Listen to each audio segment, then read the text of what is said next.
To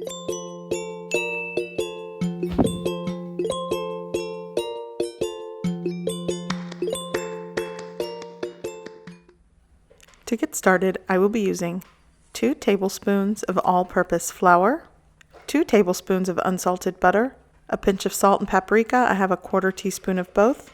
I'm also using 1.5 cups of milk and 4 ounces of softened cream cheese. I'll also be using 1 8-ounce block of sharp cheddar cheese, grated.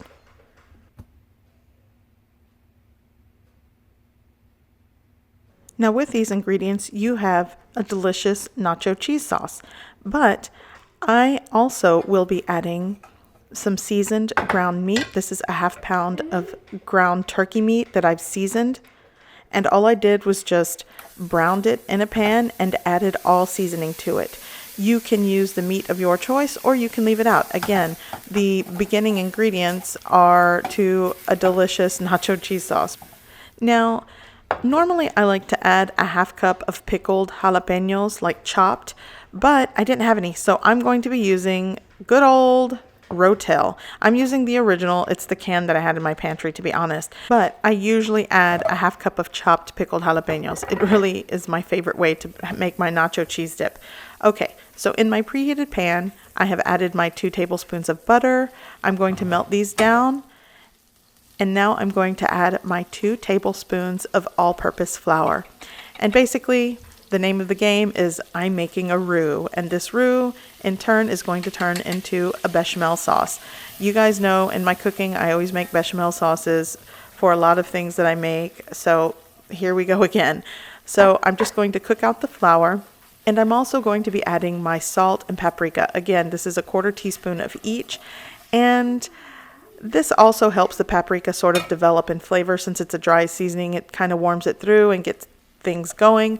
But to be honest, I'm not really adding it for flavor as much as I'm adding it to help the color. It gives it a nice orangey color to your nacho cheese sauce. So if you don't have paprika, don't stress over it. Add your pinch of salt and just keep moving. So now that everything is cooked out and bubbling, I'm going to start adding my cold milk to the pan. This will ensure that I don't have lumps, or so I'm told, and guess what? It does work. So I'm going to start like with a 1/2 cup and then just gradually add the milk until it forms a nice, smooth, creamy sauce. I'm just going to continue adding it and just working it into my bechamel sauce.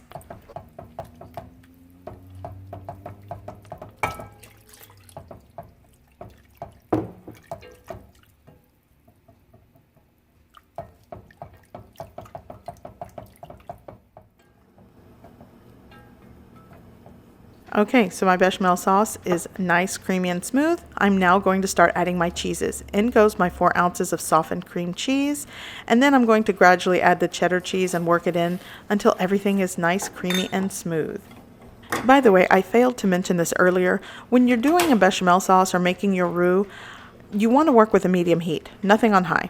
But then once you get to the melting stage of the cheeses, you want to lower your heat. So right now I'm working with a low heat because you don't want to scorch or scald anything in the pan. So after making your roux and bechamel, go ahead and lower the heat, and that's a good temp to start melting in all of your cheeses into the sauce. So again, I am working with a low heat at this point.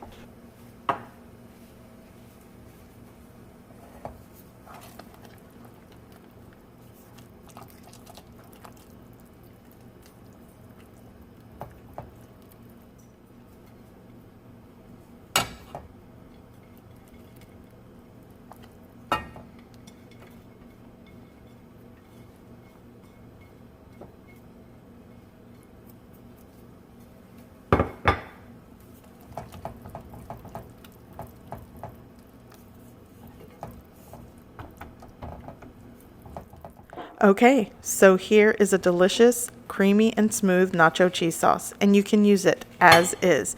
But I am going to be adding some ground seasoned meat. Here I have some lean ground turkey meat that I've seasoned. You can use the meat of your choice. I'm also going to add a can of Rotel, and again, if you do have it in your pantry or in your fridge, use some pickled jalapenos in place of the Rotel. It really is delicious. this point, I've turned the heat off and I'm just mixing everything in, and this is ready to serve.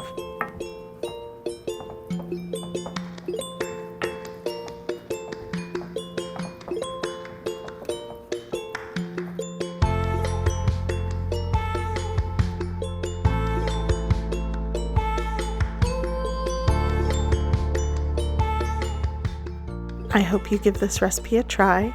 I hope you like it, and thanks for watching.